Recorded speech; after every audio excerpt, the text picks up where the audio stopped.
Mga kasirin. Ako si DJ Sirin at nandito na naman tayo para magbasa ng isang liham mula sa isa sa ating mga tagapakinig. Alam ko, marami sa inyo ang makaka-relate dito, kaya't umupo na at mag-relax at samahan niyo ako sa kwentong ito.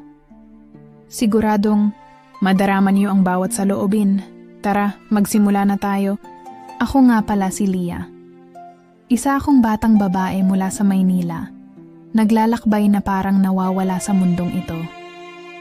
Galing ako sa isang buhay na puno ng stress, tungkol sa trabaho, sa mga expectations, at sa isang relasyon na hindi ko alam kung paano magtatapos. Kamakailan lang ay nagdesisyon akong magtago, magpahinga, kaya't narito ako ngayon sa isang tahimik na resort sa Palawan, malayo sa lahat ng ingay. Hindi ko akalain na dito, sa kalikasan ng isla, ako makakakita ng isang taong magpapabago sa lahat ng nararamdaman ko. Si Mateo. Siya ang tour guide sa resort. Misteryoso, tahimik, at parang may mga lihim na hindi kayang ipaliwanag ng mga salita. Nang una ko siyang makita, may kakaibang aura siyang dala. Hindi siya kagaya ng ibang lalaki na usual kong nakakasalamuha sa syudad. May isang bagay sa kanya na hindi ko kayang ipaliwanag. Isang bagay na nagpapaakit sa akin nang hindi ko inaasahan. Bilang isang batang babae na masyadong nasanay sa mabilis na takbo ng buhay, parang mahirap intindihin ang isang tao na tulad ni Mateo. Hindi siya yung tipo ng lalaki na nagpapakita ng sobra. Minsan, isang tingin lang niya, alam mo na may itinatagong emosyon. Hindi ko alam kung bakit. Pero may naramdaman akong pagkaakit sa kanya, kahit hindi ko pa siya ganun kakilala. Isang gabi, pagkatapos ng salo-salo sa resort, naglakad kami ni Mateo sa dalampasigan. Ang malamlam na liwanag ng buwan at ang malumanay na alon ng dagat ang tanging kasabay ng mga paa namin habang nilalakad ang buhangin. Hindi kami nagsasalita agad, ngunit ramdam ko na parang may lumalapit na tensyon sa pagitan namin. Parang isang kilig na matagal nang nagkukubli sa aming mga puso. Pinaalala ko sa sarili ko na hindi ko dapat hayaan ang sarili kong malunod sa isang bagay na hindi ko kayang pangatawanan. Ngunit may isang bagay sa gabi, sa kanyang mga mata, na tila nagaanyaya sa akin na sumunod. Si Mateo hindi nagsasalita, ngunit ang kanyang presensya ay nagsasabi na mayroong mga bagay na hindi ko pa alam, mga tanong na hindi ko pa nasasagot, at sa gabing iyon, nagkaroon ako ng lakas ng loob na magbukas sa kanya. I didn't expect it. Mateo, sabi ko, ang boses ko ay may kabuntot na kaba. Gusto ko lang sanang sabihin na hindi ko na kayang mag-isa. Tumahimik siya. Hindi ko alam kung anong mararamdaman niya, ngunit ako na mismo ang nagpasya. Hindi ko na kayang itago pa. Sakit na nararamdaman ko, ang pagkalito ko sa buhay, ang mga takot na akala ko ay matagal nang naitago. Habang nagsasalita ako, nararamdaman ko na parang ang bawat salita ko ay tumitilamsik sa hangin. May mga tanong na nag-uumapaw sa aking isipan at ako ay nagtataka kung nakikita niya ba ako tulad ng iba. Hindi ko kayang itago pa ang mga nararamdaman ko. Mateo, hindi ko na kayang mag-isa. Ang kanyang sagot o hindi niya pagkakaroon ng sagot ay nag-iwan ng isang matinding tensyon sa hangin. Hindi ko alam kung paano magpapatuloy. Naramdaman ko na parang ang gabing ito ay magiging isang punto ng walang katapusang katanungan. Sana, ang sabi niya, sana ay hindi ka maglakbay ng mag-isa. Bilog ang buwan sa itaas at ang hangin ay sumasabay sa bawat paghinga namin. Sa mga mata niyang tinitingnan ako, may kabuntot na pangako at takot. Parang ang mga alon ng dagat ay may kasabay na pag-aalinlangan sa bawat pagdapo sa buhangin. At sa gabing iyon, Natutunan ko na ang mga lihim na hindi kailanman iniisip ay nagsisimulang dumaloy. Hindi ko alam kung anong magiging epekto ng gabi na iyon. Pero isang bagay ang tiyak. Nawala ang layo ko sa Maynila at pumasok ako sa isang mundo kung saan ang mga salita ay hindi kayang sukatin ang nararamdaman ng puso. Wala akong kasiguraduhan kung paano ko nahanap ang sarili ko sa resort na ito. Nandyan si Mateo. Pero ako pa rin. Si Lia na patuloy na naglalakbay para kalimutan ang lahat ng sakit na dulot ng mga pagkatalo. Kung may natutunan ako sa mga nakaraang taon, iyon ay kung gaano kasakit magtago sa sarili mong buhay. Nandyan si Alan, ang ex ko, na parang ang daming pangarap na nawasak dahil sa hindi pagkakaintindihan, dahil sa mga salitang hindi nasabi. Si Alan. Siya yung klase ng lalaki na pinili ko dahil sa mga pangarap na pareho naming binuo. Pero hindi pala sapat ang mga pangarap kung magkaiba na pala ang mga landas. Bawat araw, may kulang, may sakit. Naramdaman ko na lang na parang hindi na kami parehong naglalakad sa parehong direksyon. Lahat ng pagkatao ko ay nauurong. Lahat ng mga plano ko ay nauurong dahil sa isang relasyon na parang hindi ko alam kung paano magsisimula ulit. Pero ngayon, nandito ako sa Palawan, nag-iisa. At ang mga tanawin ng dagat at bundok na may kasamang hangin na dumarampi sa katawan ko ay tila nagsasabi ng iba. Sabi ko sa sarili ko, walang patutunguhan ang buhay ko sa Maynila kung nandyan ang sakit at ang mga alaala. Kaya sinadyang magtago, sinadyang lumayo. Si Mateo sa kabilang banda ay isang misteryo. Isang misteryong hindi ko kayang lutasin agad, ngunit ang presensya niya ay may ibang epekto. May pagkakaiba siya sa lahat ng mga lalaki na nakilala ko. Hindi siya kagaya ng mga tao sa Maynila na laging may sinasabi, laging may gustong patunayan. Si Mateo, tahimik siya, pero ramdam mong may lalim. Minsan, natatanaw ko siya habang naglalakad siya sa dalampasigan. Ang bawat galaw ng katawan niya ay parang isang alon na dahan-dahang tumatama sa puso ko. Naramdaman ko na hindi ko kayang alisin ang tingin ko sa kanya. Hindi ko alam kung bakit. Hindi ko rin alam kung siya ba ang may nararamdaman. Pero may mga sandali na nagkakasalubong ang mga mata namin. At doon ko naramdaman na parang may matinding koneksyon na nagsisimula. Hindi ko pa kayang ipaliwanag, pero alam ko na may nangyayari. Isang hapon, habang naglalakad kami, may hindi inaasahang bagay na nangyari. Tinitingnan ko siya mula sa gilid ng aking mata, at sa isang iglap, ang katawan ko ay nag-alab sa isang kilig na hindi ko kayang itago. Ang malalalim na mata ni Mateo ay bumangon mula sa ilalim ng kanyang mga pilik mata at nagtagpo kami sa isang malalim na tingin. It was like time stopped for a moment at tanging ang hangin at ang alon lang ang naririnig ko. Hindi kami nag-usap pero ang mundo ay naging mas makulay, mas buo sa sandaling iyon. Tuloy lang kami sa paglakad. Ang katawan ko, hindi ko kayang kontrolin. Ang bawat hakbang ko, parang may kuryente sa ilalim ng balat. Sabi ko sa sarili ko, hindi ko na dapat paabutin pa sa ganoong punto. Hindi ko na dapat patagilid na pinapalakas ang nararamdaman ko.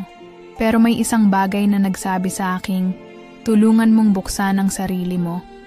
Nasa isang bahagi kami ng beach na halos wala ng ibang tao. Ang hangin ay dumarampi sa katawan ko.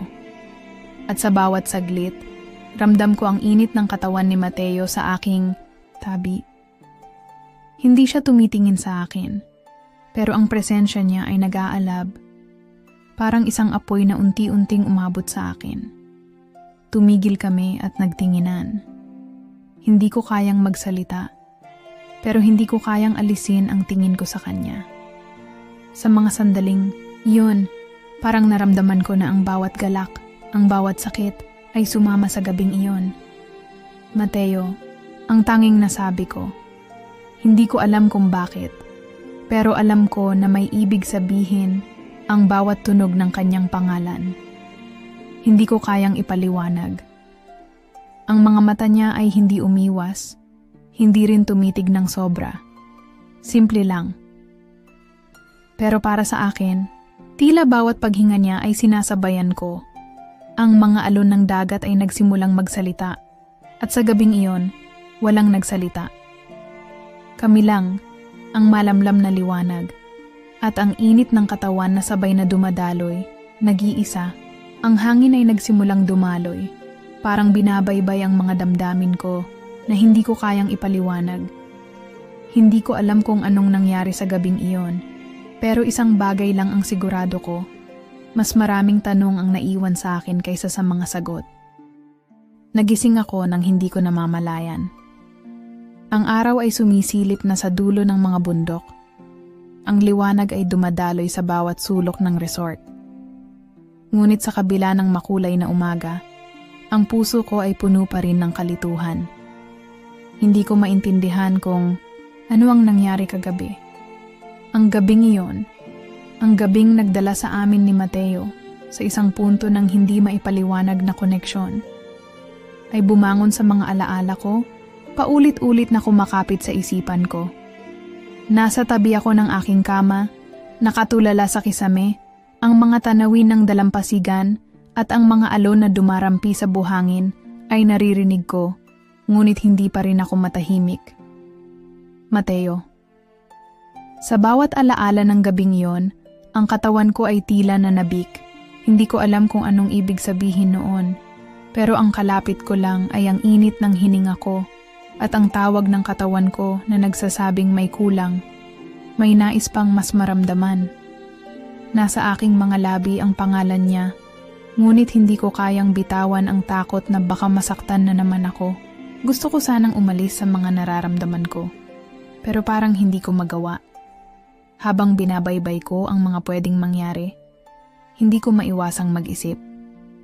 Kung ang gabing iyon ay tanging isang pagkakamali, paano ko ito haharapin? Ang mga tanong na wala akong sagot, ang mga salitang hindi nasabi. Kailangan ko ba siyang tanungin? O baka naman, mas maganda na lang na manahimik? Hindi ko alam kung anong nangyari kay Mateo pagkatapos ng gabing iyon. Wala kaming napag-usapan tungkol dito. At hindi ko rin alam kung gusto niyang mag-usap tungkol dito. Ang presensya niya ay parang isang misteryo na hindi ko kayang solusyonan. Ilang araw ang lumipas at kami ni Mateo ay nagkikita pa rin. Ngunit ang bawat sulyap niya sa akin ay parang isang sigaw na hindi ko kayang ipaliwanag. Ang mga mata niya, malalim at puno ng mga tanong na hindi ko kayang sagutin. Nandyan siya, hindi nagsasalita, ngunit ang bawat kilos niya ay may mensahe. Hindi ko kayang hindi mag-isip. Ang mga titig na iyon, ang mga alingaw-ngaw ng gabing iyon, nagdudulot ng init sa puso ko na hindi ko kayang pigilan. Habang magkasama kami sa isang simpleng paglalakad sa dalampasigan, ang katahimikan ay nagiging isang napakabigat na bagay. Ang bawat hakbang ko ay nagsasabing may nangyayari. May kakaibang lakas na nagtutulak sa akin para magtanong, para buksan ang sarili ko. Pero habang naglalakad kami, naisip ko na hindi ko pa kayang masaktan ulit. Kaya't minabuti kong magtago. Ngunit si Mateo, hindi siya bumitaw sa mga tingin. At parang may mga bagay siyang gustong sabihin. Ngunit hindi niya kayang simulan. Minsan, nagtama ang mga mata namin habang naglalakad kami sa gilid ng dagat. Ang init ng katawan ko ay umabot sa aking mga pisngi. Hindi ko kayang magtanong. Hindi ko kayang ipahayag ang mga nararamdaman ko. Isang malamig na hangin ang dumampi sa aking katawan, ngunit ang puso ko ay nag-aalab. Lia, ang bigkas ni Mateo, mahina at puno ng kabuntot na pag-aalinlangan. Ano ang gusto mong mangyari? Hindi ko na kayang pigilan pa ang mga saloobin ko. Hindi ko kayang lumikha ng isang mundo na hindi ko matutumbasan sa totoo. Laban sa takot na baka magsimula na naman ang sakit, nasabi ko na lang, Hindi ko alam, Mateo. At doon, nagdapo ang mga kamay namin. Tahimik na parang ang hangin, ngunit ang bawat haplos niya ay naguugnay sa amin nang ang mga araw na sumunod, mas lalong naging mabigat. Hindi ko alam kung paano haharapin ang mga nararamdaman ko para kay Mateo. Ang katawan ko, ang puso ko, tila hindi ko na kayang kontrolin. Sa tuwing magkasama kami, may mga sulyap, may mga titig na nag-uugnay sa aming dalawa. Mga bagay na hindi ko kayang ipaliwanag. Sa kabila ng lahat ng nararamdaman ko, hindi ko kayang gawin ang unang hakbang. Si Mateo tahimik siya. Parang hindi rin niya alam kung paano sisimulan ang mga salitang hindi kayang itago. Parang may mga puwersa na hindi natin kayang labanan. Laging may alon na dumadampi sa buhangin. Laging may hangin na dumadaan sa katawan namin. Pero bakit parang hindi pa rin sapat? Isang araw, habang kami ay naglalakad sa dalampasigan, isang bagyong malakas ang dumaan sa aming paligid. Hindi ko alam kung anong nangyari, pero sa pagitan ng malakas na hangin at ulan, nagtagpo ang aming mga labi.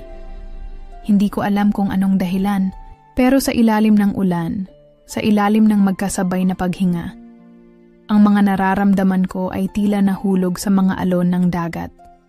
Walang salitang lumabas, pero ang init ng katawan ko ay nagsabing maraming bagay.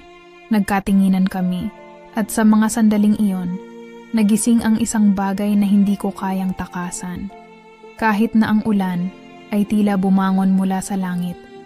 Kami ay magkasama, magkalapit, hindi makalayo.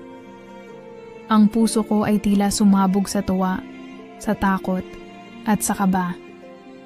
Ngunit may isang bahagi ng akin na nagsasabing hindi pa ako handa.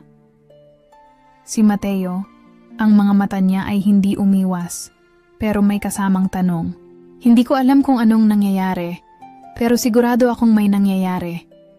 Ang kanyang tinig ay parang hangin sa aking tainga. Sa mga saglit na iyon, natutunan ko na may mga bagay na hindi mo kayang iwasan, hindi mo kayang takasan. Naglakad, kami patungo sa isang lugar na tanging kami lang ang naroroon. Hindi ko kayang pigilan ang mga tanong na nagsisiksik sa isipan ko. May mga bagay na mahirap ipaliwanag, ngunit naramdaman ko na ang gabing iyon ay magiging isang pagtuklas. Hindi lang sa pagitan namin, kundi pati na rin sa sarili ko. Habang ang mga araw ay dumaan, patuloy akong naguguluhan. Ang mga pakiramdam ko kay Mateo ay parang isang alon na hindi matitinag, nasa aking katawan, sa aking isipan, at sa bawat hakbang ko. Hindi ko kayang iwaksi ang mga nararamdaman ko, kahit na alam kong hindi ko pa ito handang tanggapin. Ang mga gabi ko ay puno ng mga tanong. Bakit ba ako naiinggit sa mga mata niyang punong-puno ng lihim? Bakit ba ako nasasaktan tuwing lumalapit siya, pero hindi ko kayang layuan? Isang hapon, habang naglalakad kami sa dalampasigan, muling nagkatagpo ang mga mata namin. Walang sinabi, walang salita. Pero sa mga sandaling iyon, ang hangin ay tila nagdadala ng mga bagay na hindi ko kayang ikubli. Hindi ko kayang maging tapat sa sarili ko. Ayokong makita ko ang sarili ko na nagmamadaling muling pumasok sa isang relasyon na alam kong hindi ko kayang hawakan. Ngunit si Mateo, walang sinasabi. Ngunit ang bawat galaw niya ay nagsasabing may isang bagay siyang gustong iparating. Si Mateo, sa mga mata ko, ay isang misteryo. Hindi ko siya lubos na kilala, pero sa bawat araw na magkasama kami, unti-unting lumalabas ang mga bagay na hindi ko kayang ipaliwanag. Si Mateo, tahimik, malalim, puno ng mga tanong na hindi kayang sagutin. Ang katawan ko, hindi kayang magpigil. Pero ang takot ko sa pagpasok ng isang relasyon na puno ng mga hindi sigurado ay umaabot sa aking mga buto. Puno ng kalituhan, puno ng pananabik. Isang gabing nagtipon kami sa isang salo-salo kasama ang mga lokal, Napansin ko na ang kanyang mga mata ay patuloy na bumangon diretso sa akin. Hindi ko kayang ipaliwanag ang mga nararamdaman ko. Sa kabila ng mga taong nagsasalita at masaya sa paligid, ako at si Mateo ay nasa isang mundo na kami lang ang nakakaalam. Ang init ng katawan ko, ang bawat sulyap niya, ang bawat titig, nagiging dahilan upang mas lalo akong maguluhan. Hindi ko kayang magsalita. Hindi ko kayang ipaliwanag ang mga nararamdaman ko. Pero sa mga gabing iyon, mas lalong lumalalim ang koneksyon namin. Pero ang tanong ko, handa ba akong magbigay ng pagkakataon sa isang relasyon na walang kasiguraduhan? Ang gabing iyon ay puno ng mga tanong. Pagkatapos ng salo-salo, nagtungo kami ni Mateo sa isang tahimik na bahagi ng dalampasigan. Ang liwanag ng buwan ay sumasayaw sa ibabaw ng alon at ang hangin ay malamig, dumarampi sa aming balat. Hindi kami nagsasalita. Ang bawat hakbang namin ay parang isang lihim na tinatahak. Mateo, ang boses ko ay tahimik, puno ng kalituhan. Bakit ganito? Bakit hindi ko kayang alisin ang tingin ko sa'yo? Hindi ko kayang ipaliwanag ang nararamdaman ko. Hindi ko kayang aminin sa sarili ko kung anong nangyayari sa puso ko. Si Mateo tahimik, pero ang mga mata niya ay nagsalita. Tinutok niya ang kanyang tingin sa akin at hindi ako makapagsalita. Lia, hindi mo pa ba nakikita? Hindi mo pa ba nararamdaman? Ang kanyang mga mata ay nagsasabi ng higit pa sa mga salitang hindi niya kayang iparating. Ang katawan ko ay tila tinutulak ang sarili ko patungo sa kanya. Ngunit may mga tanong na nagsisiksik sa aking isipan. Si Mateo, sa mga mata ko, ay hindi lang isang tour guide. Siya ay isang tao na may sariling mundo. May sariling mga prinsipyo, may mga bagay na hindi ko kayang arukin. Ngunit sa mga sandaling iyon, gusto ko siyang maintindihan. Gusto ko siyang yakapin at maramdaman ang init ng katawan niyang bumabalot sa aking puso. Mateo, ayokong masaktan ulit. Ang mga salitang lumabas mula sa aking bibig puno ng takot. Takot na baka muli akong mawalan ng mga pangarap. Takot na baka muli akong masaktan. Alam ko, Lia, ang sagot ni Mateo. Hindi kita pipilitin. Pero kung bibigyan kita ng pagkakataon, baka makita mo na ang mga bagay na hindi mo pa nakikita. Sa mga sandaling iyon, ramdam ko ang init ng kanyang katawan. Ang bawat sulyap, ang bawat pagkakasalubong ng aming mata, ang bawat alingaw-ngaw ng hangin ay nagsasabi na may nangyayari. Ngunit hindi ko alam kung paano ko haharapin ang mga nararamdaman. Kapag lipas ng mga araw, nagiging mas magulo ang aking isipan. Ang mga tanong ko kay Mateo ay patuloy na nagbabadya. May mga gabing iniisip ko siya, pero may mga pagkakataon ding hindi ko kayang tanggapin ang takot na baka hindi kami pareho. Hindi ko kayang magpatuloy ng ganito. Ang pagiging alon sa gitna ng dagat na hindi alam kung saan papunta.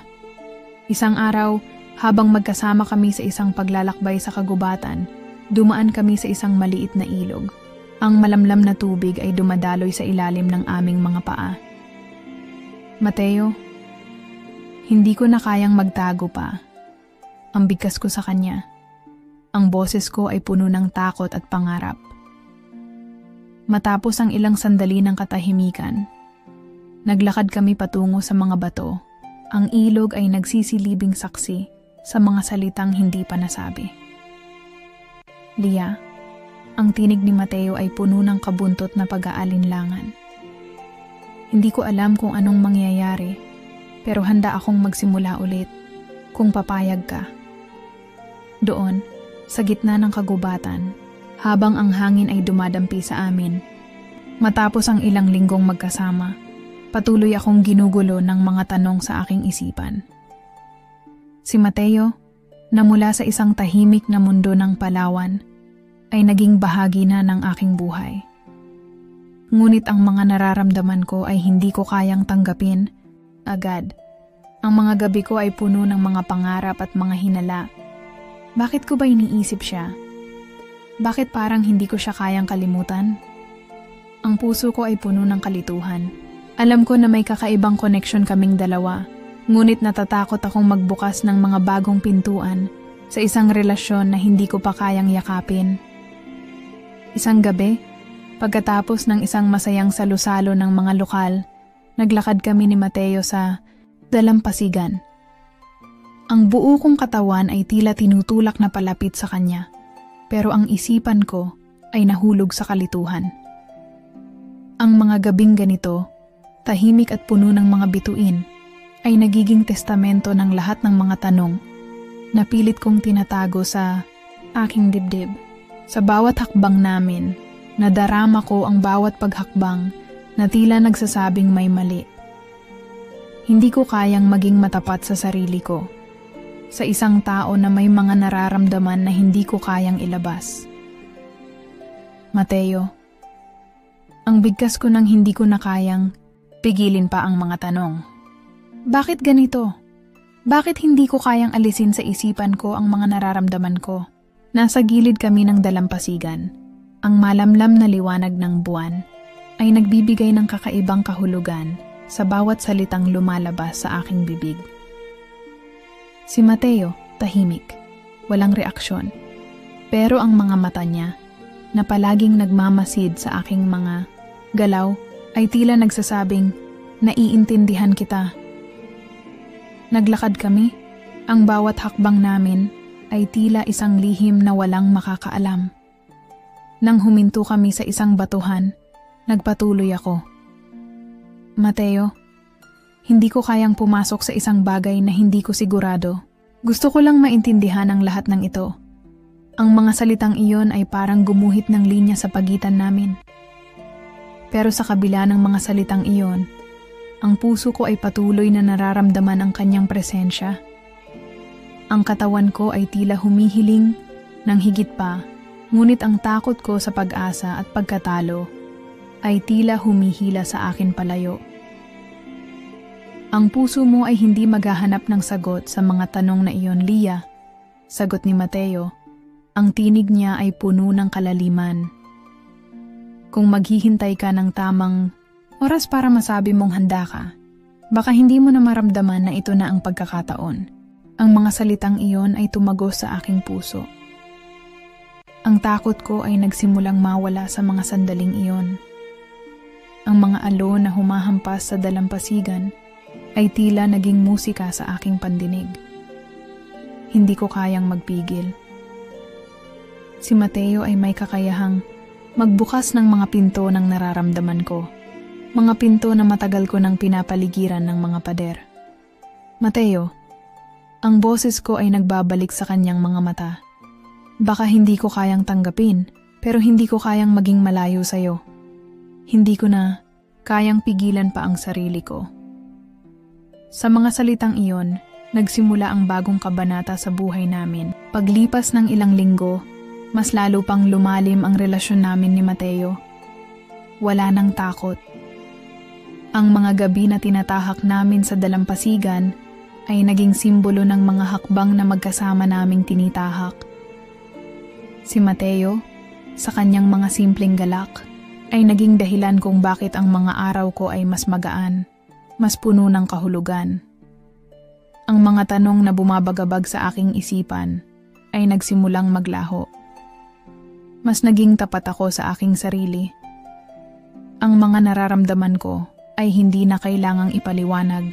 Si Mateo, sa kanyang mga sulyap at presensya, ay nagbigay sa akin ng lakas upang magsimula muli. Isang hapon, habang naglalakad kami sa gilid ng isang burol, naramdaman ko na ang bawat hakbang namin ay nagsasabi ng isang kwento na walang ibang kasali kundi kami. Si Mateo, sa kanyang mga mata, ay nagsasabing, handa na tayong magsimula. At sa bawat sandali ng aming pagiging magkasama, natutunan naming tanggapin ang mga pagkakaiba namin. at mas lalo naming nalamnam ang mga pagkakapareho. Mateo, ang tinig ko ay puno ng kumpiyansa. Hindi ko alam kung anong mangyayari, ngunit ang bawat sandali na magkasama tayo ay nagsisilibing mahalaga. Ngumiti siya at hinawakan ang aking kamay. Sa kabila ng lahat ng hindi natin alam, ang bawat hakbang natin ay patungo sa bagong bukas. Ang mga bituin sa langit ay nagsisilibing gabay para sa atin. Hindi natin kailangan ng kasiguraduhan. Ang mahalaga, nandyan tayo para sa isa't isa. Sa mga salitang iyon, na tila isang pangako sa pagitan namin. Alam ko na wala nang balakid sa pagitan namin.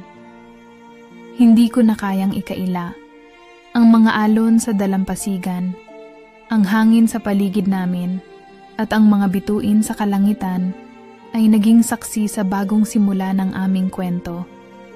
Si Mateo at ako ay naglalakbay ng magkasama. Magkahawak, ang kamay, hindi natatakot sa mga bagay na hindi pa namin alam.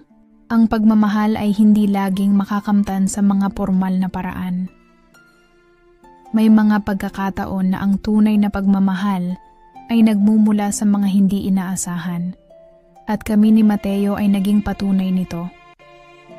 Hindi ko na kailangan ng kasiguraduhan dahil sa bawat sulyap ni Mateo, sa bawat haplos ng kanyang kamay, nararamdaman ko na ito na ang tamang oras para magsimula.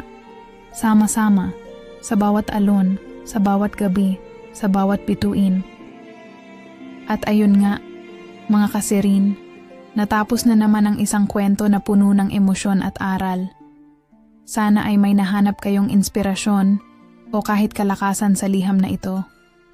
Huwag kalimutan, hindi kayo nag-iisa sa mga pagsubok na kinahaharap ninyo. Hanggang sa susunod na kwento, ako pa rin si DJ Serene at ito ang inyong gabi ng mga liham.